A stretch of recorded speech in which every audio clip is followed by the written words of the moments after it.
Todavía cuesta creerlo, una Unión Europea sin el Reino Unido. De la noche a la mañana, Europa es otra. Bienvenidos a Cuadriga. Algunos lo celebran, pero la mayoría de los europeos no dan crédito. Desconcierto entre los políticos, tanto en Londres como en Bruselas. Pero a ambos lados del Canal de la Mancha, en estos momentos, sobre todo reina el miedo ante un futuro incierto, ante una grave crisis económica y ante el caos político. ¿Qué va a pasar ahora? ¿Se desintegra la Unión Europea? ¿Habrá otros países que le sigan los pasos al Reino Unido? Ya lo ven, mucho que discutir hoy en Cuadriga con mis invitados que paso a presentarles. Thomas Sparrow es mitad colombiano, mitad británico. Está apasionado sobre temática europea, ha trabajado para la BBC en Washington y hoy es corresponsal político para la Deutsche Welle aquí en Berlín. Según Thomas, el Brexit ha sido un durísimo golpe para los líderes de la UE. Depende ahora de ellos que también sepan verlo como una oportunidad crucial y que se pongan manos a la obra. Tristana Moore comenzó su carrera periodística en el Reino Unido y fue corresponsal de guerra en Irak, Kosovo, Afganistán. En 2002 se traslada como corresponsal de la BBC a Berlín, donde hoy trabaja como periodista independiente. Según Tristana, nos espera un largo periodo de incertidumbre. Para empezar, no sabemos quién va a sacar a los británicos de esta crisis. Y Burkhard Bierke es periodista alemán, ha trabajado como corresponsal de la red pública ARD en Washington, Bruselas, Londres y París, donde ahora mismo se encuentra también.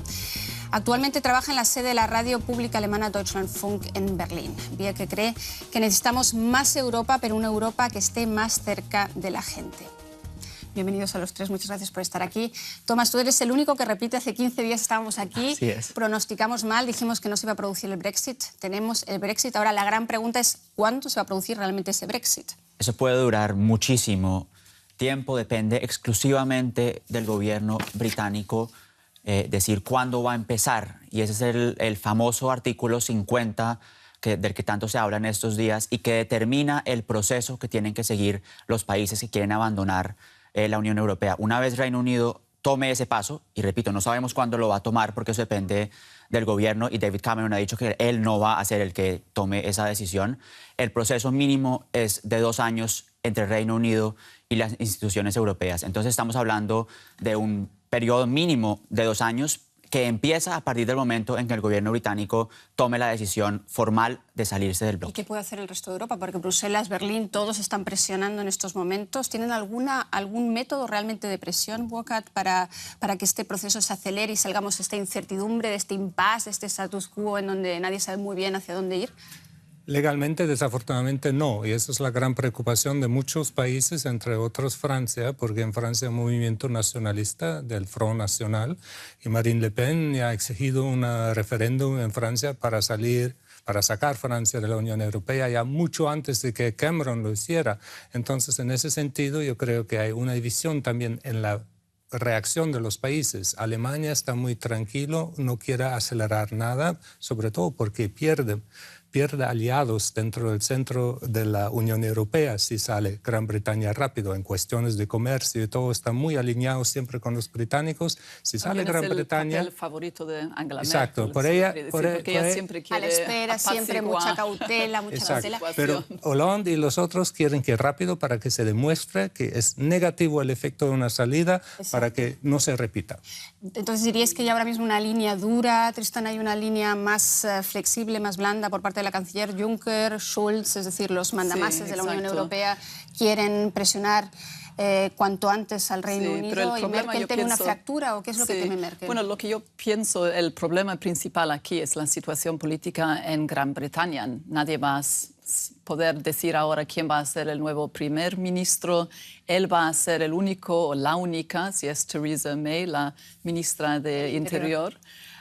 Que van a como tener este botón nuclear y invocar este artículo 50 del Tratado de Lisboa. Y ahora hay una lucha entre los conservadores. Boris Johnson ha dicho ahora que eso fue una sorpresa, que no va a querer suceder a David Cameron.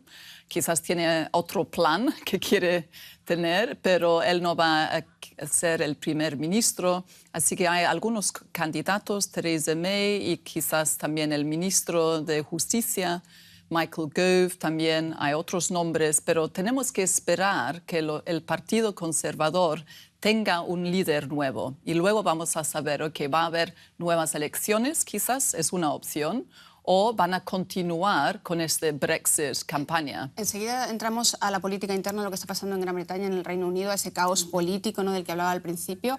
Pero volviendo un poco al mapa más general, ¿puede ser que esto sea una forma de dilación para negociar? ¿Te acuerdas que hace 2 semanas hablábamos de ese acuerdo noruego, de una fórmula similar a la que Noruega tiene con la Unión Europea? ¿Crees que un poco están preparando el terreno para conseguir un acuerdo de ese tipo con la Unión Europea? Bueno, ¿O crees que eso está todavía muy lejos? O sea, tienen Exacto. que hacerlo. O sea, ellos no pueden activar ese botón nuclear, me parece una frase buenísima la que dices, sin tener por lo menos una idea de qué es lo que quieren lograr a futuro. ¿Qué tipo de relación exacta quieren tener con la Unión Europea una vez dejen el bloque? Hay varias opciones que se han considerado. Está la opción noruega, está la opción suiza, hay otro tipo de opciones también que varían dependiendo del país y del acuerdo, pero está ante todo ahora en las manos de los políticos británicos decidir cuál es el camino que quieren tomar. Y eso en parte fue lo que sucedió. Pero está en manos de los políticos británicos, pero también de la Unión Europea, que dice hay unas líneas rojas, como por ejemplo si queréis acceder al mercado interno,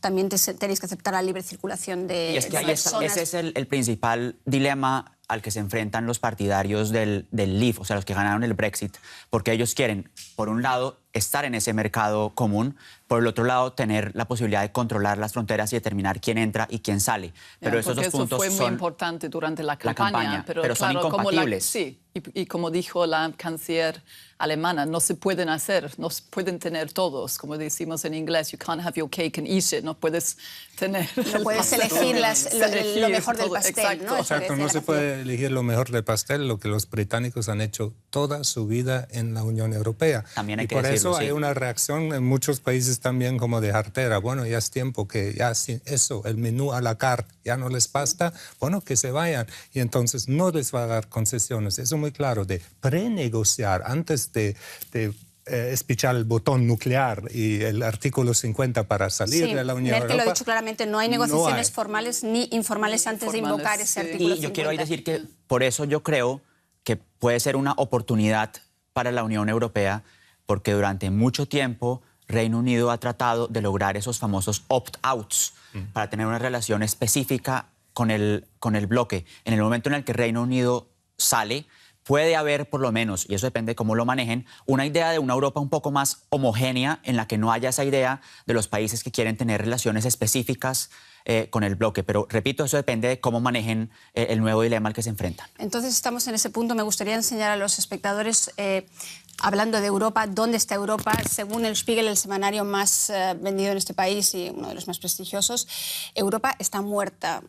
Yo creo que esto también es muy importante comentarlo. Aquí decías que a lo mejor es una oportunidad para Europa.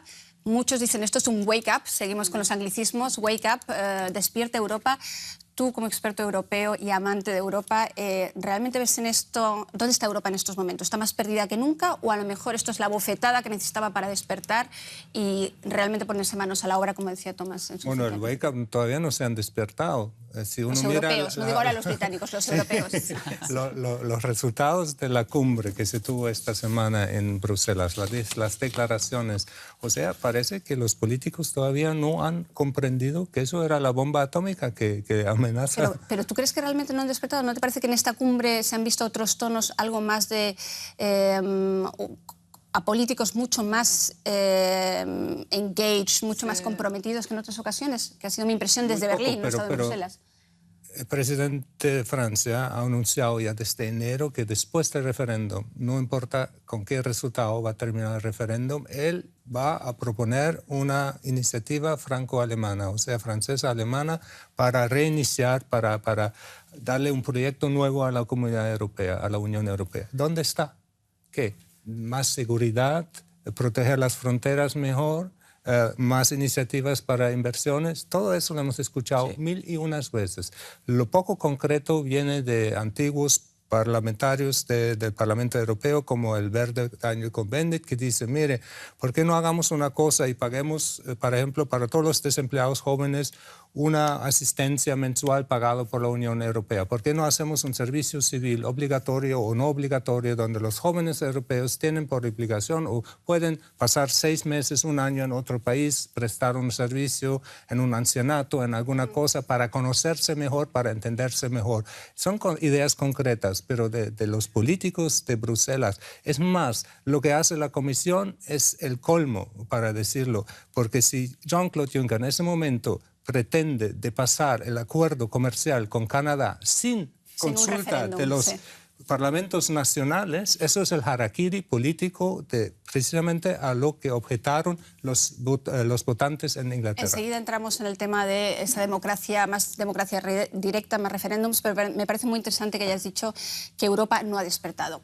Europa, el Brexit y Europa deja un continente abatido, donde solo los eurófobos celebran la salida de los británicos, una Europa desorientada, pero también deja un Reino Unido profundamente dividido. Más de 30 millones fueron a las urnas y casi un 52% decidió que Reino Unido sea el primer país en abandonar el club de los 28. El otro 48%, sin embargo, no está de acuerdo con esa decisión, dejando un mapa muy dividido, donde sobre todo los jóvenes, los que han crecido con la Unión Europea, se sienten engañados. Escuchemos las reacciones de algunos de estos jóvenes en Londres y en Berlín. Vean. Londres es internacional, pero en 10 años podría dejar de serlo.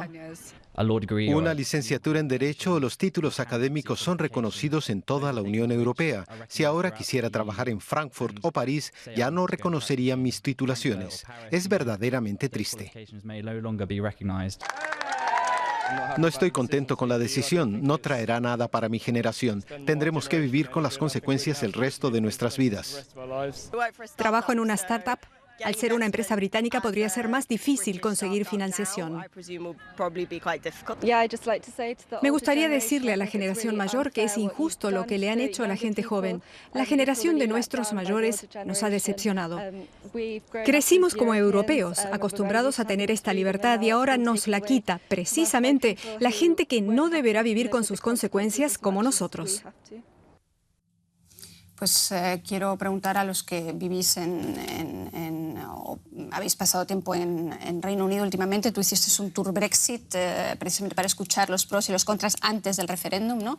Y has seguido todas las repercusiones aquí desde Berlín. ¿Realmente dirías que ahora mismo el país está dividido entre los pro y anti-Brexit y sobre todo entre Irlanda del Norte, Escocia y el resto del país? Hay muchas divisiones. Por supuesto está la división entre jóvenes y viejos. La mayoría de los que están por encima de los 65 años, o ponemos una gran proporción, votó a favor del Brexit, mientras los jóvenes estaban más a favor de permanecer. Hay una división también regional.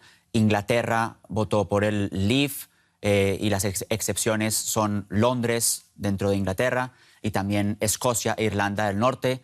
Y eso, por supuesto, abre una pregunta, a mi modo de ver, fundamental, y es ¿qué va a pasar especialmente con Escocia e Irlanda del Norte? Hemos visto a Nicola Sturgeon ayer en Bruselas, tal cual la líder escocesa, diciendo pues, que la población en Escocia quiere permanecer dentro del Reino Unido y que por eso puede haber un segundo referendo para decidir si Escocia se independiza o no. Así que estamos ante un panorama en el que el mismo Reino Unido podría terminar separándose o por lo menos dividiéndose dependiendo de lo que ocurra con ese referéndum si se realiza. Políticamente por eso es muy importante tener a un primer ministro que va a unir todo el país, entonces, porque si no va a desintegrar. Hablabas antes de esos posibles candidatos. Ya sabemos que Boris Johnson, precisamente el exalcalde, el que ha liderado esta campaña del Brexit, con el que todos contaban, ¿no?, como posible sucesor de Cameron, ya ha dicho que no. Eso fue la gran sorpresa, porque todos estaban contando con Boris que él es el Brexit hombre y que iba ahora a ser primer ministro, pero ahora tiene otros planes. ¿Tú lo conoces personalmente? ¿Te ha sorprendido su decisión? Él fue colega mío en Bruselas, fuimos corresponsales en la época de los años 90 de los tratados de Maastricht. Yo creo que es un oportunista de primeras, un populista oportunista, y yo creo que él todavía no ha perdido de vista la meta de llegar a ser primer ministro. Pero no quiere hacerlo ahora. No se quiere quemar. Y él sabe lo difícil va a ser esta negociación, porque él conoce la Unión Europea. ha trabajado ahí, conoce los detalles. Yo creo que él mismo se sorprendió que el voto Brexit era a favor de Brexit, porque él no contaba con eso en el fondo. Contaba con una muy débil Remain, que Remain no ganara, pero con un margen muy chiquito. Así que pues Cameron tendría que renunciar de todas maneras y él llegar ahí para salvar su país de la gran Europa. Pero bueno, no lo descartemos del todo, porque él detrás de cámaras también va a terminar jugando y también un papel quizás fundamental. Tiene un papel en el nuevo gobierno. En el nuevo gobierno, claro. Así que, o sea, que eso quizás también... no va a ser el primer ministro, pero quizás va a tener un papel muy importante, y luego en el futuro, cuando la situación se calme un poco. Entonces, Theresa May, la ministra del Interior, va a ser, ¿creéis que es la candidata como suficientemente conservadora? Sí, ella es una figura de consenso ahora, pero no sé si va a ganar bastantes votos.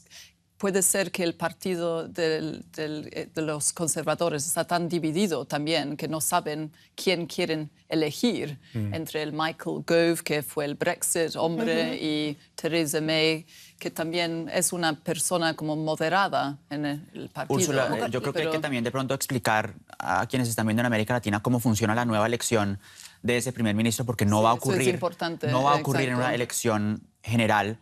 Es una elección que va a ocurrir exclusivamente entre los miembros del partido conservador. Se ha estado hablando muchísimo de la posibilidad que haya lo que en inglés se conoce como snap elections, o una elección anticipada, pero para que eso ocurra tendría que haber una mayoría de 2/3 en el Parlamento, o que el Parlamento tenga una moción de censura diciendo que no confía. Un Parlamento que, por cierto, piensa otra cosa que el pueblo al que representa, ¿no? Sí, porque pero en este caso... el referéndum no es representativo del Parlamento. El Parlamento no votaría a favor de la salida de Reino Unido de Europa, y ahora tiene que llevar adelante algo que en realidad va en contra de ignorar la decisión. Pero es importante, pero eso también... y por eso es importante que la elección del primer ministro, en este caso, por no haberse producido en una elección, sino por la renuncia del mismo, se realiza dentro del partido que tiene la mayoría parlamentaria. Pero nos queda un poco la impresión es que nadie quiere liderar este barco ahora mismo en una Gran Bretaña, en donde, entre otras cosas, hay ataques xenófobos todos los días, es decir, donde el país está muy dividido, lo que decíamos, los jóvenes se sienten engañados, encima hay tensiones separatistas que en Bruselas ahora mismo no saben muy bien cómo manejar. ¿También tenéis la impresión de que nadie quiere liderar este barco en estos momentos? No, exacto, pero ahora, como es el desafío del Partido Conservador, ellos tienen que elegir otro líder, o una señora, que sí es Theresa May, y luego vamos a saber si va a haber elecciones nuevas o si van a seguir con el Brexit, pero tienen que primero tener un gobierno ahí. Pero hay un fenómeno también en el otro gran partido de los trabayistas, que Jeremy Corbyn no tiene la confianza de sus miembros de parlamento, pero tiene la confianza de la base. O sea, parece que las élites políticas en Gran Bretaña están bastante alejados de las bases del pueblo.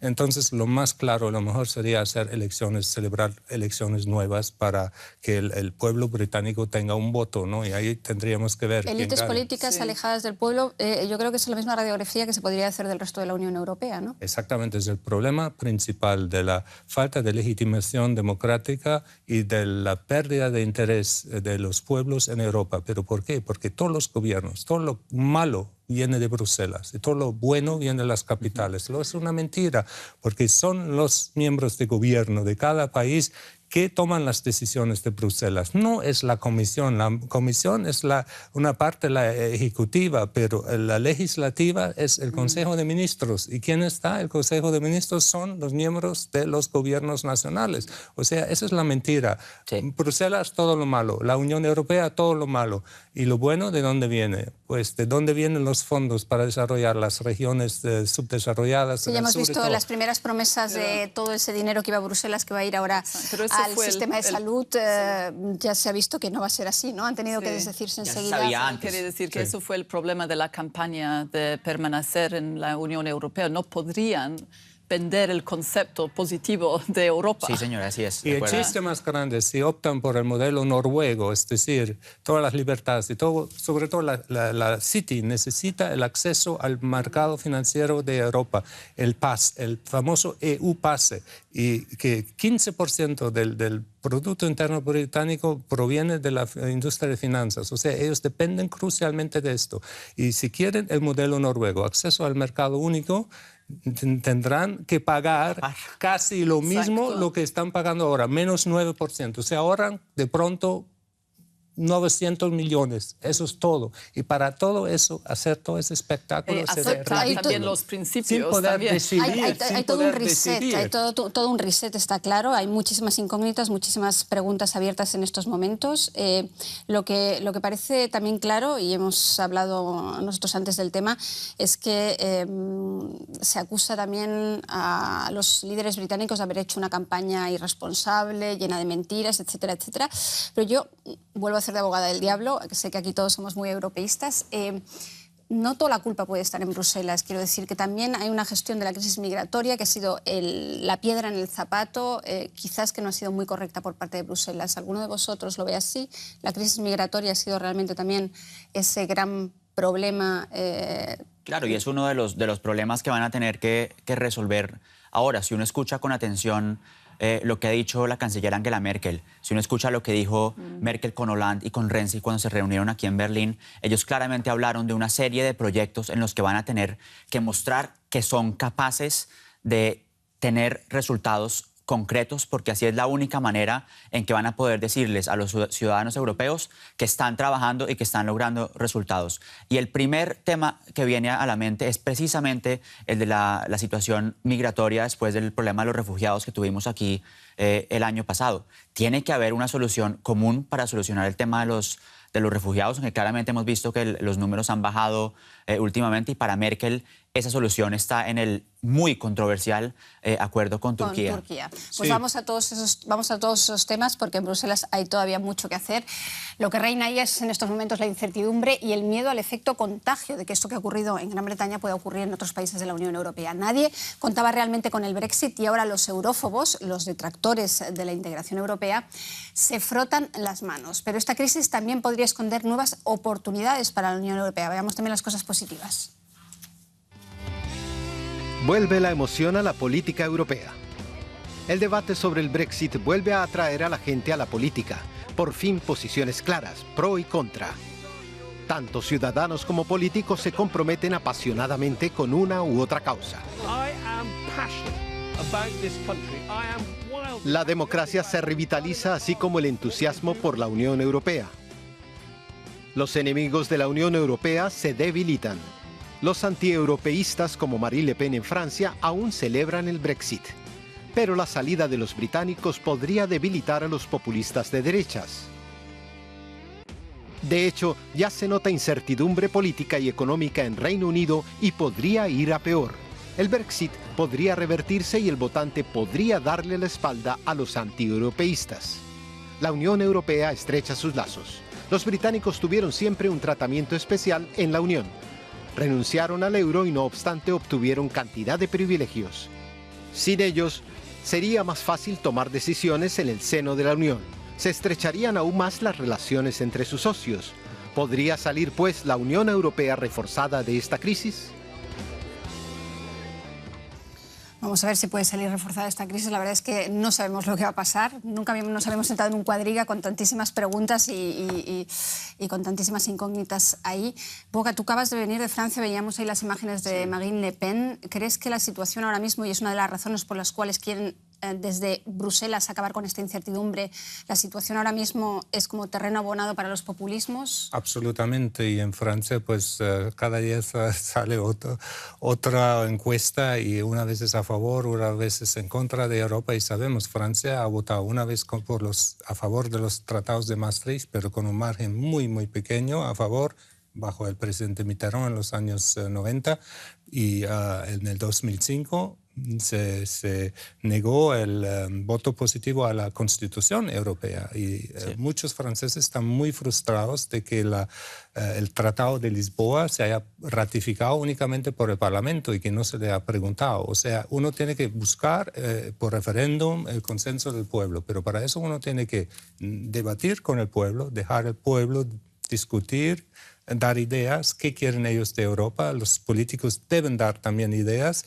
y al final, como lo propone, por ejemplo, uno de los progresistas en ese momento del gobierno francés, el ministro de Economía, Macron, después de un debate en todos los países de la Unión Europea, hacer un referéndum en los países sobre el nuevo proyecto europeo, pero hay que ofrecer algo. Hay mucha controversia en estos momentos sobre los pros y los contras precisamente de esos plebiscitos, ¿no? ¿Qué vas a decir, Tomás? Claro que sí. O sea, el principal problema que pueden tener los líderes europeos es la posibilidad de que haya un efecto dominó y por eso creo que el principal dilema que tiene Angela Merkel y que tienen los demás líderes europeos es, por un lado, lograr mantener una relación amigable y fuerte con Reino Unido. No hay que olvidar que Reino Unido sigue siendo un país muy importante, es un miembro... Sobre todo para Alemania, que exporta, es el principal exportador. No solo económico, pero también político y militar, miembro de la OTAN, Consejo de Seguridad. Por un lado, mantener esa relación política y económica fuerte y por el otro lado, que las negociaciones que van a empezar ahora del Brexit sean vistas claramente como una excepción. Es decir, que haya condiciones lo suficientemente fuertes para que otros países que están pensando renegociar su relación con la Unión Europea se lo piensen 2 veces antes de tomar esa decisión. Y ese es un dilema muy difícil de conseguir. Yo creo que todavía no saben muy bien cómo lo van a lograr. Para empezar, Merkel invitó a Hollande y a Renzi, intentó que no fuera un eje franco-alemán, sino invitó también al mandatario italiano a Berlín, nada más conocerse el Brexit, y antes de la cumbre, ¿no? Que fue además una reunión criticada, como diciendo Alemania ya asume otra vez las riendas de Europa. Y Alemania está en ese difícil papel de que por un lado tiene que asumir las riendas, por otro lado los países, sobre todo pequeños y del este, no quiere que asuman las riendas.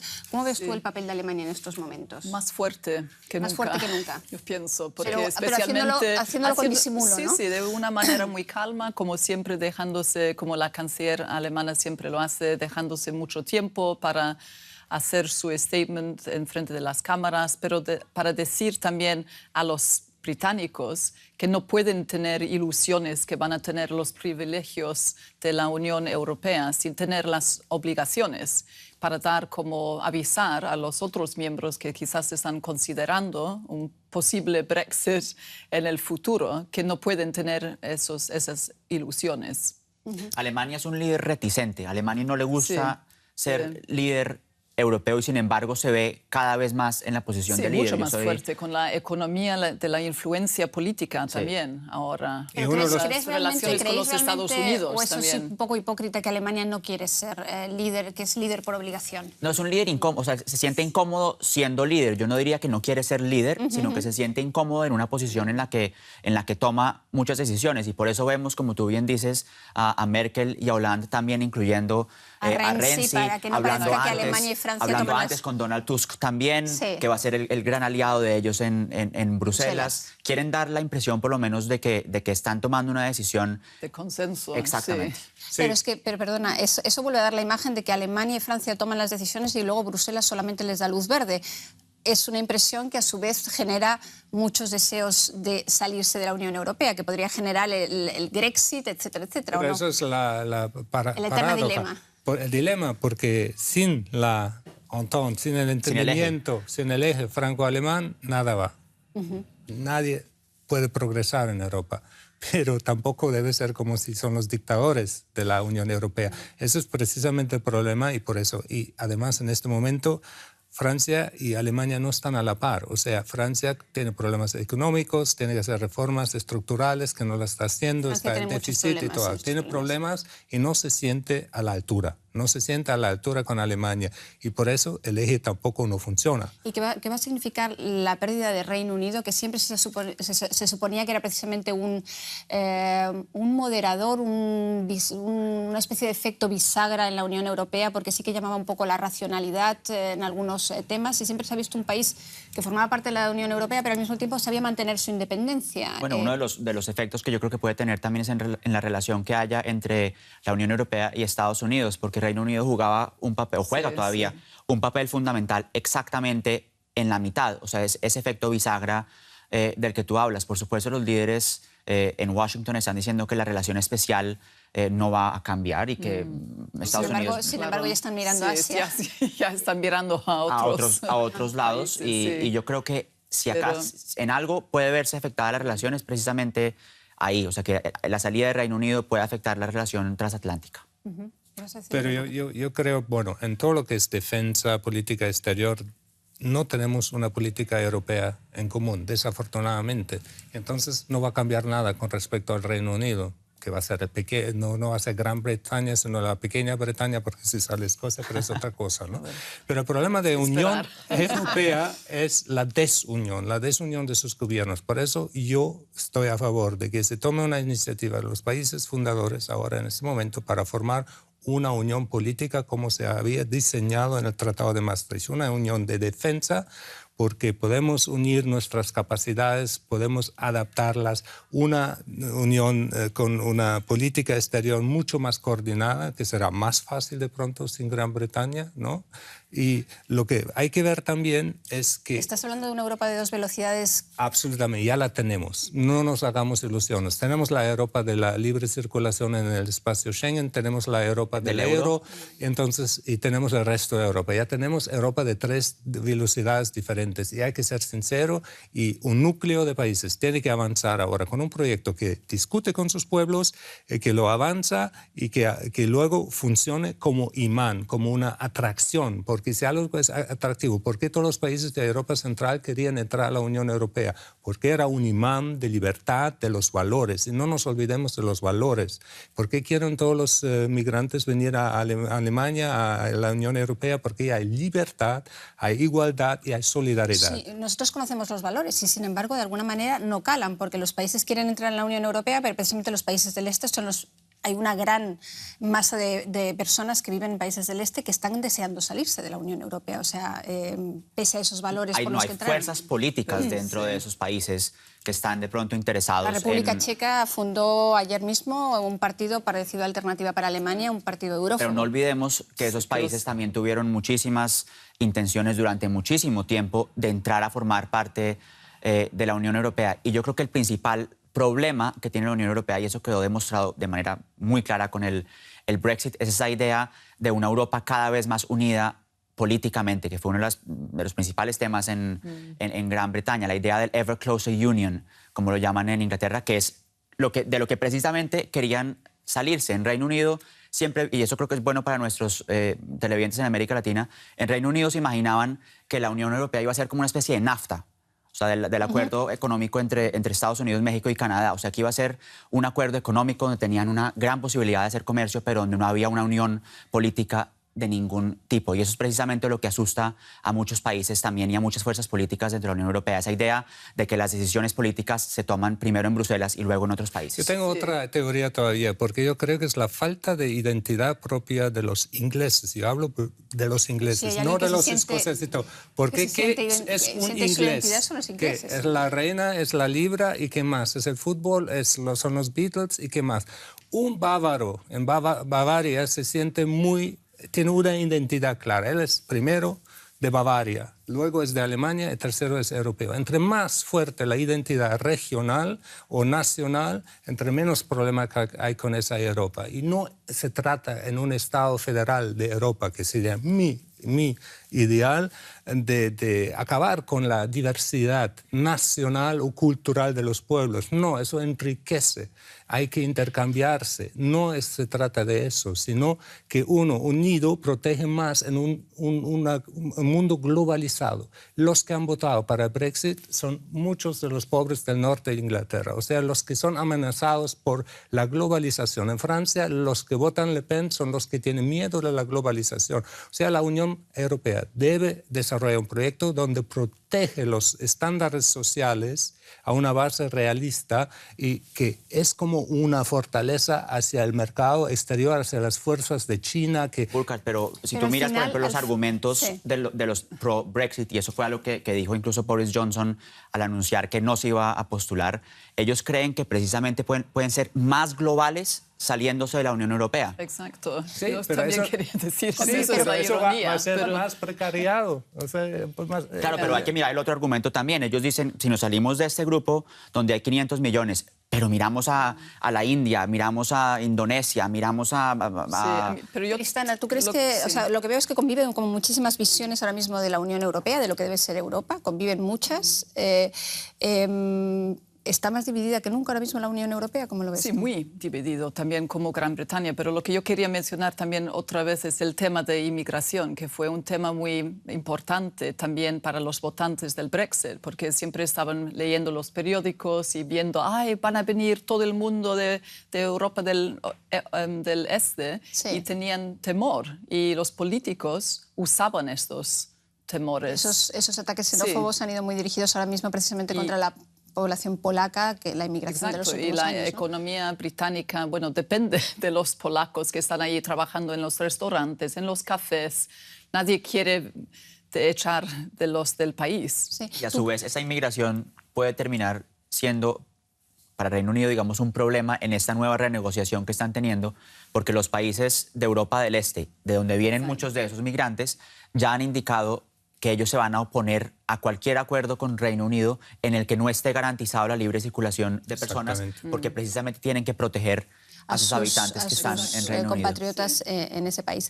Tristana, tú has seguido también desde Berlín estos encuentros de los últimos días, todos estos movimientos diplomáticos, este encuentro trilateral del que hablábamos antes con Renzi y con Hollande. Ahí Merkel prometió un nuevo impulso para la Unión Europea y habló básicamente de tres ámbitos, que era migración, de lo que estamos hablando ahora, pero también de desempleo, una mirada hacia el sur de Europa. Y mi pregunta es, ¿todo esto no lo hemos oído ya muchas veces? Sí, exacto, quería decirlo. Yo lo he oído muchísimas veces. Son palabras. Ahora lo que tenemos que tener son actos, hechos, sí. Y algo concreto. Yo no sé si ahora tenemos que esperar qué va a pasar en Gran Bretaña, luego va a haber un Brexit, quizás no va a haber un Brexit, quién sabe. Puede haber un éxito. Pero no hay que esperar, eso es el error, porque Europa está fallando desde hace mucho con los retos que tenemos con la inmigración, con todo, con la crisis de Grecia, que no está nada resuelta. O sea, es el momento de perdonar la deuda griega en una parte. Los políticos ahora tienen que hacer algo. Es tiempo de hacer un programa de 20.000 millones de euros para hacer algo para los 14 millones de desempleados entre los jóvenes. Hay 50% de desempleo en Grecia entre los jóvenes, en España, en Portugal. Esa gente ya no cree en Europa. ¿Qué está haciendo esa Europa para ellos? Lo decía Merkel, ¿no? Precisamente que había que hacer algo contra el desempleo juvenil, porque es precisamente los jóvenes en Gran Bretaña los que han votado a favor de la permanencia porque ellos en la no lo Unión entienden Europea. qué es Europa. Es algo muy abstracto. Europa debe ser el futuro para esa gente, ¿no? Y esa gente debe tener una perspectiva, pero se habla de la lost generation, de la generación perdida. Y entonces necesitamos en Europa hacer algo para la juventud. Necesitamos en Europa también escuchar más a los europeos, porque al fin y al cabo es lo que se ha hecho en Gran Bretaña. Ahora, por mucho que se discuta o se debata si este referéndum ha estado, pues, se ha abusado por parte de ciertos políticos de determinados lemas, etcétera, etcétera. ¿Cómo veis ahora mismo el practicar más referéndums? Es una cosa que en Suiza está a la orden del día, por ejemplo, en Alemania, por su tradición política, por su lastre histórico, digamos, los plebiscitos desde el punto de vista de la legislación están muy limitados, pero sería una buena idea someter determinados proyectos europeos, como por ejemplo en su día la Constitución Europea, a referéndums en los distintos países para precisamente creer más en Europa? No lo sé, en el momento no, porque yo pienso que los políticos europeos tienen que explicar el gran concepto de Europa más antes de tener otro voto, porque el problema que pasó también en Gran Bretaña es que los jóvenes y mucha gente que votó no entendieron nada, solo no entendieron como la significancia del voto. Fueron allí, votaron. Lo que iba a desencadenar esto, exacto, ¿no? Y yo pienso ahora es muy temprano, no estamos en el tiempo de tener otros referéndums en Europa para algo que no se entiende bien. ¿Crees que fue realmente un voto castigo más que otra cosa el referéndum para muchos que votaron el Brexit? ¿Querían castigar a su gobierno? ¿Querían castigar a...? Bueno, por supuesto algunos sí, porque... más de protesta. Sí, exactamente, de protesta, porque también creo que David Cameron, primer ministro, fue uno de los grandes problemas de la campaña del Remain, porque él es uno de los grandes euroescépticos. Entonces a él le quedaba muy difícil explicar con propiedad y con elocuencia por qué él creía que Reino Unido debería permanecer dentro de la Unión Europea. Entonces creo que muchos sí votaron por eso, pero de verdad también creo, sin estar necesariamente de acuerdo con los puntos, que hay mucha gente que legítimamente tiene dudas sobre los beneficios de estar en la Unión Europea y que legítimamente cree que para el Reino Unido es mejor estar afuera. Y que legítimamente cree en Europa que se toman decisiones a sus espaldas. Antes lo comentabas un poco, ¿no? Que habría que... Tú sí estás de acuerdo de practicar plebiscitos en diferentes países. Eso depende. Yo creo que el plebiscito, el referéndum de por sí es un instrumento contaminado. O sea, se ha visto en Gran Bretaña que se ha votado, perdonen la expresión, con las tripas, o sea, con mucha emoción, ¿no? Y vuelvo a mi tema de la identidad. Y es gente que tiene miedo de perder más identidad, que todavía ya no tienen identidad y tienen miedo de esa Europa. Es una amenaza. Es la primera vez que hablamos de Europa con cierta sensación de que está pasando algo. Si no, Europa parece que es algo que deciden siempre, y es de lo que se quejan muchos europeos. Decide una eurocracia en Bruselas y el resto no tiene nada más. Fíjate que yo me lo he preguntado también en esta semana, y yo creo que también con la crisis griega, con la crisis de los refugiados, siempre estaba ahí latente esa idea de el proyecto europeo está en peligro. Y yo creo que el proyecto europeo sigue ahí su marcha, pero creo, como dije en la frase inicial de mi programa, creo que esto puede ser una oportunidad, y si toman la oportunidad y se ponen manos a la obra, creo que sí pueden lograr que sea un proyecto mucho más atractivo para muchas personas. Muy interesante. Estás introduciendo perfectamente la ronda final. Es una oportunidad. Dos preguntas. ¿Hay una posible salida del Brexit? ¿Este Brexit es ya irreversible, sí o no, por parte de los tres? Y ¿es realmente una oportunidad? ¿Cómo lo veis? ¿Es una oportunidad de hacer tabula rasa y de darle un empujón y un impulso de verdad a Europa? Debe de ser eso, pero yo no sé si va a ser eso. Sí. Permanezco un poco cínica porque... pero claro, podría ser una oportunidad, pero en el momento tenemos que explicar qué pasó en Gran Bretaña, por qué fue así. Pero yo no pienso que los políticos tienen la fuerza de hacer algo positivo.